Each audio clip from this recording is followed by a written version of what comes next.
It's a sad day here for me. Wil Myers no longer a San Diego Padre. He was a free agent, so technically he wasn't a Padre anymore ever since the season ended. But he officially is no longer going to be a Padre. Signs with the Cincinnati Reds a 1-year deal worth $7.5 million, a 2024 mutual option. Uh, Good for Will for getting that much money from another team. I don't think the Padres were interested in giving him that much money, or he's going to be starting or DHing for Cincinnati or doing something. He's going to get more playing time with Cincinnati than he would have got here. So I totally understand him leaving, but it's definitely a sad day. I thought he was a fit for the Padres if it was going to be a team friendly deal. If he wanted to be on a contender, which Cincinnati's not, he could get traded and go to a contender. But if he wanted to be on a contender from the start of the season and fill a utility bench role like he did this past season, I wanted him back. He could play the outfield. Tatis is suspended to start the year. Thought that was a fit there. He could play first. He can DH. We saw how comfortable and how much fun he was having playing first base at the end of last season.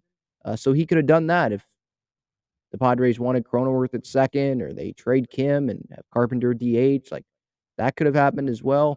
But I just don't feel like the Padres were that interested in bringing Myers back. For $7.5 million. They could probably spend that elsewhere. And they just got Matt Carpenter. So that kind of was like, okay, well, they're not going to get Drury. They ended up not getting him. Probably won't get Myers as well. But I was holding out hope. Wil Myers is one of my favorite Padres of all time. It's like him, Jake Cronenworth, Joe Musgrove, Trevor. I mean, obviously Tony, but I didn't, watch him. Manny's up there as well. I uh, I loved Will. I had a lot of respect for him that he didn't go demand a trade through all those years, and he was one of us. He became one of us. Him and his family, Maggie, his wife, became one of us. All the ups and the downs, and I went to countless Sunday games, Sunday day games. You just ask my mom, where we sat there in 2017 or whatever, and he strikes out 3 or 4 times and the Padres lose, and it's like, "Dang, he strikes out every time, this is getting annoying." But as, the years went on and the Padres got better, he was fine with accepting whatever role it took. He was always accountable to the media. Um, it seemed like he was a good teammate. He wasn't someone, as we found out, he wasn't someone that wanted the spotlight or to be, like, the face, the leader of the franchise.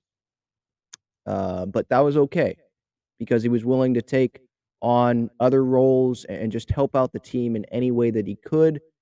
And for his Padres tenure to end the way that it did, obviously he wanted the World Series and or at least to get to the World Series, but for it to end with him and the Padres finally beating the Dodgers and beating them in the postseason, clinching a playoff spot at home in front of all the fans.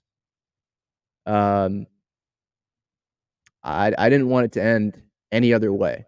Man, I'm getting tears.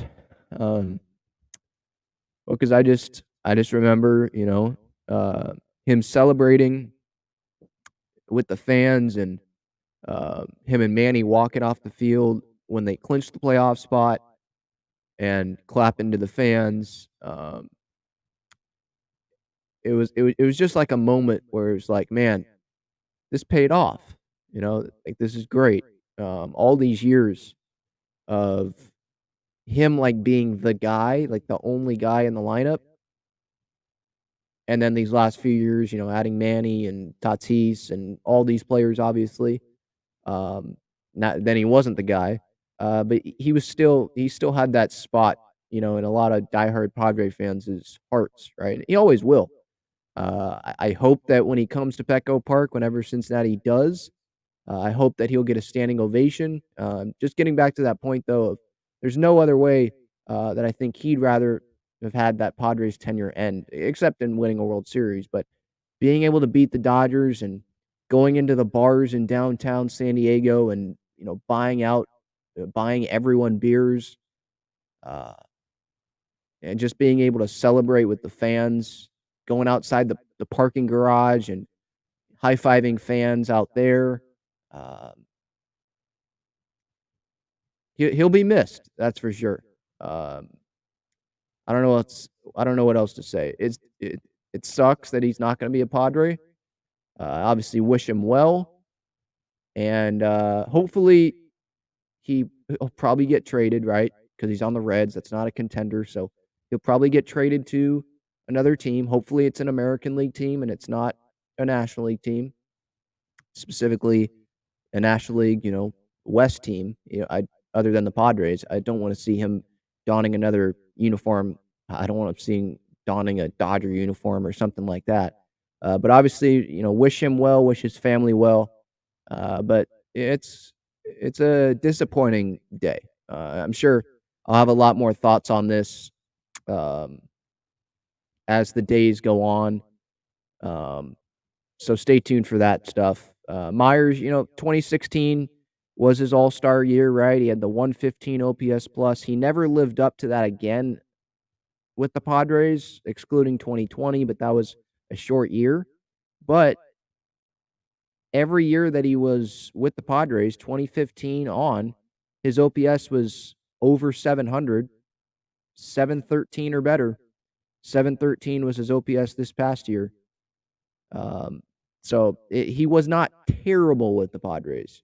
I don't think that he performed up to his contract. He'd probably say that, but I think it was a great end to his Padres tenure. Being on this team and having the success and getting at least to the NLCS and being able to slay the dragon. So it sucks. Wasn't expecting this today, but let me know your thoughts in the comments on Wil no longer being a San Diego Padre. Good luck, Wil. Wishing you the best.